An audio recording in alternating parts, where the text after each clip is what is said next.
Western Ghats, Pullachiyil, India's first no wall sharing senior living apartments, lowest maintenance cost. நீங்க நினைச்சு பார்க்க முடியாத life, நீங்க நினைச்சு பார்க்காத விலையில just ₹30 lakhs. இது 6 மாசமா யாரோ ஒருத்தர் சொன்னார், ஒரு பிஜேபி தலைவர், பிஜேபி தமிழ்நாடு இதன் கோமா ஃபார் 6 months. என்ன சார் இப்படிலாம் பேசுறீங்கன்னு? கோமாவில் இருக்குது 6 மாசமா. அலிஷா அப்துல்லாவுக்கு மரியாதை கொடுக்குறோமா? கொடுக்குறது. நீங்கள் என்ன சொல்கிறீங்க? எங்கள் கட்சி எல்லா மதத்தினரையும் சேர்த்த கட்சி, கிறிஸ்தவர்களையும். ஏகே ஆண்டனி பையனை வந்து எடுத்தீங்களே டெல்லியில், காங்கிரஸ் கட்சி தலைவர் கிறிஸ்டியன் எடுத்தீங்களா? அப்புறம் வந்து அது மாதிரி கேரளாலேருந்து பல கிறிஸ்தவ தலைவர்களை நீங்கள் எடுத்தீங்க.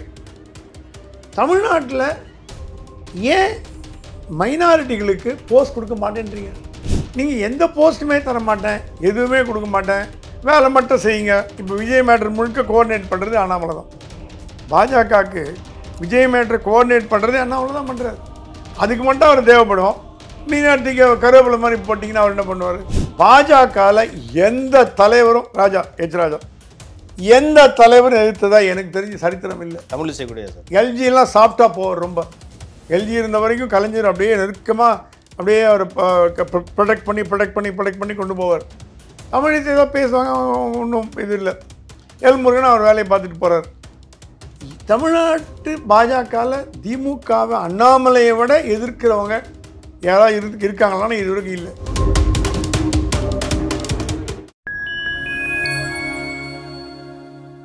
ஃபைன் டைம் மீடியா நேயர்களுக்கு வணக்கம். இன்று நம்மோடு இணைந்திருப்பவர் மூத்த பத்திரிகையாளர் திரு பிரகாஷ் எம் சுவாமி அவர்கள். வாருங்கள், அவரிடம் அரசியல் சார்ந்த பல்வேறு கேள்விகளை முன்வைக்கலாம். வணக்கம் சார். வணக்கம். சட்டமன்ற தேர்தல் வேறு நெருங்கிக்கிட்டே வருது. பாஜக கட்சிக்குள்ளே வந்து பல்வேறு உட்கட்சி பூசல் இருக்கிறதா தகவல் வருது சார். அது எப்படி சார், உண்மையா சார்? இது 6 மாதமாக யாரோ ஒருத்தர் சொன்னார், ஒரு பிஜேபி தலைவர், பிஜேபி தமிழ்நாடு இதன் கோமா ஃபார் 6 months. என்ன சார் இப்படிலாம் பேசுகிறீங்கன்னு? கோமாவில் இருக்குது 6 மாதமா, ஒன்றுமே காணோம், ஒரு ஆக்டிவிட்டி இல்லை. அண்ணாமலை இருந்தவரைக்கும் டெய்லி ப்ரெஸ் கான்ஃபரன்ஸ், மீடியா அதுக்கு இது லைம் லைட்டில் வச்சு இதை பண்ணியிருந்தார். நீங்கள் மீடியாவில் ஒன்றும் சரியாக பதில் சொல்ல மாட்டேன்றீங்க, கட்சியும் ஒன்றும் சரியாக நடத்த மாட்டேறீங்க, கமிட்டியும் ஒன்றும் சரியில்லை, உங்களுக்கு வேணுங்கிறனாலாம் போட்டிங்க. அது இல்லாமல் இப்போ கரண்ட்டாக நடக்கிற வார் என்னென்னா வாரிசு யுத்தம் தமிழ்நாடு பாஜகவில். ஓகே, திமுகவை வாரிசு அரசியல் அப்படின்னு சொல்கிறீங்க, காங்கிரஸை வாரிசு அரசியல், சோனியா காந்தி, பிரியங்கா காந்தி, ராகுல் காந்தி, ராபர்ட் வதேரா அதெல்லாம் சொல்கிறீங்க. இங்கே ஸ்டாலின், உதயநிதி, இன்பநிதி எல்லாம் சொல்கிறீங்க. அகிலேஷ் யாதவ், லாலு பிரசாத் இதெல்லாம் ரைட். இந்த பக்கம் பார்த்தீங்கன்னா மகாராஷ்டிராவில் சரத் பவார், அவர் பொண்ணு சுப்ரியா சுலே எல்லாம் சொல்கிறீங்க. நீங்கள் என்ன பண்ணீங்க? நயினார் நாகேந்திரன் பையன் பாலாஜி நயினாரை ஸ்போர்ட்ஸோட இன்சார்ஜாக போட்டீங்க. சரி, அதுக்கு கேட்டால் சொல்ல, நான் ரொம்ப வருஷமாக கட்சியில் இருந்தேன், எங்கள் அப்பாவுக்கு முன்னாடி கட்சியில் இருந்தேன், அதெல்லாம் ஒரு காரணம். ரைட் இல்லைங்களே. பிபி துரைசாமியோட பையன் பிரேம்குமார் மெடிக்கல் விங் செக்ரட்டரியாக போட்டிங்க. டாக்டர் இல்லை. ஓ, மெடிக்கல். இப்போ லாயர் விங்கில் லாயர் தான் இருக்க முடியும். குருன்னு ஒரு லாயர் இருக்கார், அவர் வந்து இங்கே லீகல் விங்கில் போட்டிருக்கீங்க. முன்னாதியோட பையன் சிறந்த வழக்கறிஞர். அந்த மாதிரி சரியான ஆட்களை தேர்வு செய்து சரியான ஆட்களுக்கு போட்டால் கரெக்டாக வரும். இதோட விபி துரைசாமியோட பிரதர்இன்லா, அவரோட மைத்துனர் செல்லசாமி நேஷ்னல் எக்ஸிக்யூட்டிவ் கமிட்டியில் கொடுத்துட்டீங்க. ஸோ விபி துரைசாமி ஃபேமிலியில் 3 பேர், நயினார் நாகேந்திரன் ஃபேமிலி, இந்த மாதிரி சொல்லிகிட்டே போகிறேன். இது என்ன நடக்குதுன்னா, அதான் ஒரு வார் விடோ, அவங்க முன்னாள் மத்திய அரசாங்க நலத்திட்டங்களோட குழுவில் உறுப்பினராக இருந்தாங்க, ஸ்டேட் எக்ஸிக்யூட்டிவில். ஓகே, அவங்க சொன்னாங்களாம், நான் கமலாலயம் முழுமை தீ குளிப்பேன்னாங்களாம். நீங்கள் இந்த மாதிரிலாம் பண்ணிங்கன்னா, காசு வாங்கிட்டு நீங்கள் இந்த மாதிரிலாம் பண்ணிங்கன்னா கமலாலயம் முழு தீ குளிப்பேன். இது கேச விநாயகம் பண்ணுற முழு முழு முழு முழு அரசியல் மோசடி. அண்ணாமலை இருக்கும்போது அவரை கண்ட்ரோல் பண்ணி வச்சுருந்தார். அண்ணாமலை போன அப்புறம் கேச விநாயகத்துக்கு ஒன்றும் பண்ண முடியல. அவர் தான் ராஜா. கமலாலயத்தின் முடிசூடா மன்னர் யாருன்னா கேச விநாயகம் தான். எல்லாரும் அவரை போய் பார்த்து பண்ண வேண்டியதை பண்ணி போஸ்ட்டை வாங்கிட்டு போயிடுறாங்க. சமீபத்தில் அலிஷா அப்துல்லான்ற பெண் நிர்வாகி கூட அவரை தான் வந்து குற்றம் சாட்டினாங்க சார். இல்லை, அலிஷா அப்துல்லா திறமையானவங்க, ஸ்போர்ட்ஸ் உமன். நம்ம எப்பவுமே வேலூர் இப்ராஹிமுக்கு மரியாதை கொடுக்குறோமா? கொடுக்கறது இல்லை. அலிஷா அப்துல்லாவுக்கு மரியாதை கொடுக்குறோமா? கொடுக்கறது. நீங்கள் என்ன சொல்கிறீங்க? எங்கள் கட்சி எல்லா மதத்தினரையும் சேர்த்த கட்சி, கிறிஸ்தவர்களையும். ஏகே ஆண்டனி பையனை வந்து எடுத்தீங்களே டெல்லியில், காங்கிரஸ் கட்சி தலைவர் கிறிஸ்டியன் எடுத்தீங்களா? அப்புறம் வந்து அது மாதிரி கேரளாலேருந்து பல கிறிஸ்தவ தலைவர்களை நீங்கள் எடுத்தீங்க. தமிழ்நாட்டில் ஏன் மைனாரிட்டிகளுக்கு போஸ்ட் கொடுக்க மாட்டேன்றீங்க? வேலூர் இப்ராஹிம் எம்எல்ஏ பதவி கேட்டார், ஒரு சீட்டு கூட அவர் கொடுக்கல. இத்தனைக்கும் உங்கள் கட்சியிலே அதிகமாக கைது செய்யப்பட்டவர், அதிகமாக போராட்டம் நடத்தியவர், அதிகமாக பாஜகவை கொண்டு சென்றவர். சமீபத்தில் கூட கைதானார் சார். கைதானார். ஒரு லேடி முஸ்லீம் இருந்தாங்க, அவங்க வந்து மைனாரிட்டி மோர்ச்சாவில் இருந்தாங்க. ரொம்ப சிறப்பாக செயல்பட்டாங்க. அவங்க வந்து அவங்களுக்கு எந்த போஸ்ட்டுங்க, அவங்க வந்து முஸ்லீம் விமன், டபுள் அட்வான்டேஜ்.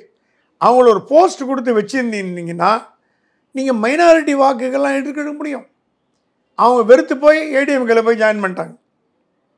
அப்சரா ரெட்டின்னு ஒரு ஜேர்னலிஸ்ட், எடிட்டர், டிரான்ஸ் விமன், ஆமாம், நல்ல ஒரு சிறந்த பேச்சாளர், ஒரு தைரியசாலியான பெண்ணு. அந்த அவங்க சமூக மக்களை உயர்த்தணுங்கிறதுக்காக பாடுபடக்கூடிய ஒரு லேடி. அந்த டிரான்ஸ்ஜெண்டர், அந்த 3ஆம் பாலினம் திருநங்கைகளை வாழ வைக்கணும், அவங்களுக்கு ஒரு வசதி பண்ணி கொடுக்கணும்னு தன் வாழ்நாள் அர்ப்பணித்தவங்க. என்ன போஸ்ட் கொடுத்தீங்க அவங்களுக்கு? அவங்க போய் கூட ஜாயின் பண்ணிட்டாங்க. இந்த மாதிரி நீங்கள் வந்து மைனாரிட்டிகளையும் இந்த மாதிரி இவங்களையும் வெளியில் தள்ளுறதுலேயே குறியாக இருக்கீங்களே தவிர, ஸ்போர்ட்ஸ் கமிட்டியில் அலிஷா அப்துல்லா கொடுத்தா என்ன ப்ராப்ளம் உங்களுக்கு கேட்டால் அவர் சொன்னார், அந்த அம்மா அண்ணாமலை ஆளுங்க. உங்கள் கட்சிகளே முடிவு பண்ணிட்டீங்களா? இவர் அண்ணாமலை ஆளுக்கெல்லாம் கிடையாது, இவர் வந்து அமர் பிரசாத் ரெட்டி ஆளு கிடையாது, நயினார் ஆளு கொடுப்பேன். இதெல்லாம் வந்து திரு அமித்ஷா அவர்களோட அட்டென்ஷனுக்கு போயிருக்கோம்ல. அமித்ஷா எவ்வளோதாங்க ஹேண்டில் பண்ணுவார்? Day to day problem handle பண்ணுவாரா சொல்லுங்கள்? நாராயணன் திருப்பதி துணைத் தலைவராக இருந்தார். இந்த புது கமிட்டியில் டபால் தூக்கி அவர் வெறும் ஸ்போக்ஸ்மேனாக போட்டாங்க. துணைத் தலைவர் பதவி போச்சு பிடிக்கிட்டாங்க. இந்த மாதிரி நிறைய குளறுபடிகள் நடக்கிறதுனால தமிழ்நாடு பாஜக 2ஆம் கட்ட தலைவர்கள் சோர்வடைஞ்சு போயிட்டாங்க. ஆட என்னப்பா மீட்டிங்கு பா அந்த லெவலுக்கு போயிட்டாங்க. இது வந்து திருப்பி ரத்தம் பாய்ச்சணுன்னா அண்ணாமலை மாதிரி ஆள் வந்தாலும் ரத்தம் பாய்ச்ச முடியும். அப்போ அது ஹைகமாண்டுக்கு நல்லா தெரிஞ்சும் ஏன் சார் சைலண்டாக இருக்கணும்? அது ஹைகமாண்டோட தலைவிதி. நம்ம என்ன பண்ண முடியும்? பள்ளம் கீழே விழாதீங்க, கண்ணை திறந்துட்டு போங்கன்னு சொல்லலாம். கண்ணை திறந்துட்டு போய் பள்ளத்தில் விழுந்தவன போய் நம்ம என்ன பண்ண முடியும்? கைத்துக்கு போக முடியும்? அதுதான் ஹைகமாண்டுக்கு தெரியுது. ஐபி ரிப்போர்ட் போகுது, இங்கே இருக்கிறவங்களாம் ரிப்போர்ட் அனுப்புகிறாங்க. தமிழ்நாடு பாஜக எந்த நிலைமையில் இருக்குன்னு தெரியுது அவங்களுக்கு. தெரிஞ்சு இன்னும் பிரயோஜனம்? ஹைகமாண்ட் எந்த நடவடிக்கை எடுக்க மாட்டேங்குது. அண்ணாமலைக்கு ஒரு போஸ்ட் கொடுத்து ஒரு ஆல் இண்டியா ஜெனரல் செக்ரட்டரி ஏதாவது கொடுத்து உட்கார வச்சுருந்தீங்கன்னா, இல்லை தென்மண்டல கோஆர்டினேட்டர்னா அவர் கொஞ்சம் உற்சாகமாக வேலை செய்வார். அவர் வேலை செய்யலைன்னு சொல்ல, இன்னும் அதிகமாக ஈடுபாடு படுவார். நீங்கள் எந்த போஸ்ட்டுமே தர மாட்டேன், எதுவுமே கொடுக்க மாட்டேன், வேலை மட்டும் செய்யுங்க. இப்போ விஜய் மேட்டர் முழுக்க கோஆர்டினேட் பண்ணுறது அண்ணாமலை தான். பாஜகவுக்கு விஜய் மேட்டரை கோஆர்டினேட் பண்ணுறது அண்ணாமலை தான் பண்ணுறாரு. அதுக்கு மட்டும் அவர் தேவைப்படும். மீனாட்சிக்கு கருவேப்பிலை மாதிரி போட்டிங்கன்னா அவர் என்ன பண்ணுவார்? நடுவில் கூட அவர் வந்து கோயம்புத்தூரில் ஒரு நிலம் வாங்கினதா ஒரு சர்ச்சை எழுந்துச்சு. அதுக்கப்புறம் அவர் திமுக கூட அண்டர் கிரவுண்ட் டீலிங் வச்சிருக்காரு. அதனால தான் அவருக்கு பொறுப்பு எதுவும் வழங்க மாட்டாங்கன்ற ஒரு செய்தி வருது சார். இது எப்படி? அப்படி பார்த்தீங்கன்னா நயினார் வந்து அதிமுக உறுப்பினர்ன்றாங்க. அதிமுக அன்னைக்கு கூட யாரை கிண்டல் பண்ணாங்க கமலாலயத்தில். பாஜகவின் தமிழ்நாடு தலைவர் எடப்பாடி பழனிசாமினார். பாவில ஏன் அப்படி சொல்றீங்க? ஆமாங்க, அவர் தான் எல்லாம் முடிவு எடுக்கிறாரு. எடப்பாடி பழனிசாமி தான் அதிமுகவும் பார்த்துக்கிறாரு, பாஜகவும் பார்த்துக்கிறாரு. இதெல்லாம் வேடிக்கைக்கு சொல்லலாம், நமக்கு என்ன உண்மைன்னு தெரியாது. நமக்கு என்ன ஃபேக்ட் தெரியாமல் வேடிக்கை வேணா பேசிக்கலாம்.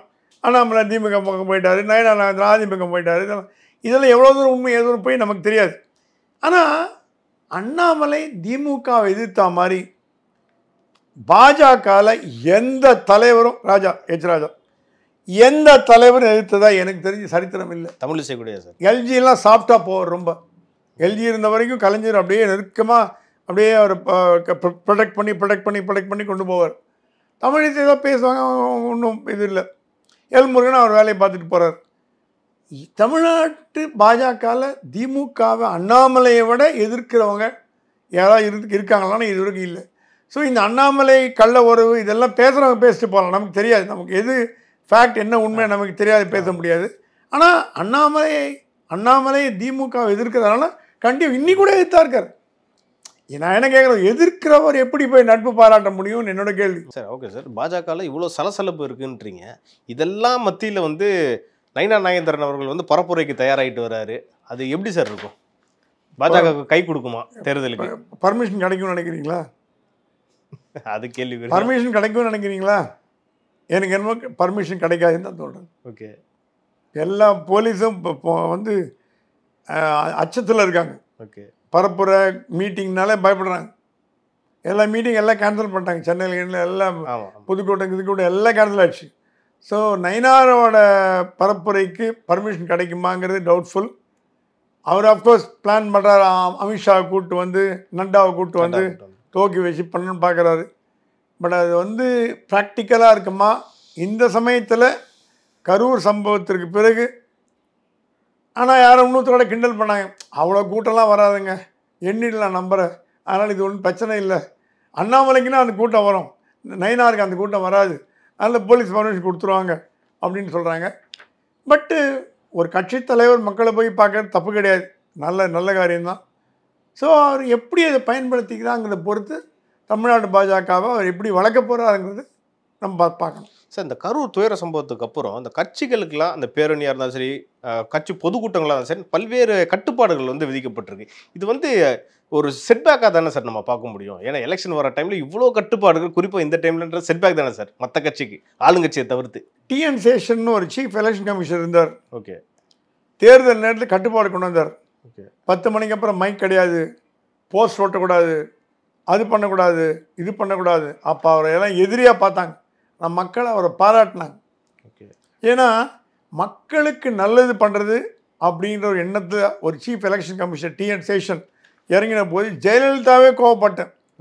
தாஜ் கவர்மெண்ட்டில் ஓட்டல அடித்தாங்க, அவர் உள்ளே பூந்து அடித்தாங்க அவர். அது எல்லாம் வரலாற்று உண்மைகள். ஸோ நம்ம என்ன சொல்கிறோம், மக்கள் உயிர் முக்கியமா, அரசியல் கட்சிகள் பரப்புரை முக்கியமா? மக்கள் உயிர் தான். ஆமாம். இப்போ ஒரு இடத்துல ஒரு 100 பேர் வராங்கன்னா அந்த 100 பேர் ஆர்கனைஸ்டாக வைக்கக்கூடிய தகுதி உங்களுக்கு இருந்ததுன்னா, உங்கள் கட்சி தொண்டர்கள் காப்பாற்றுவாங்கன்னா அதுக்கு பண்ணுங்க.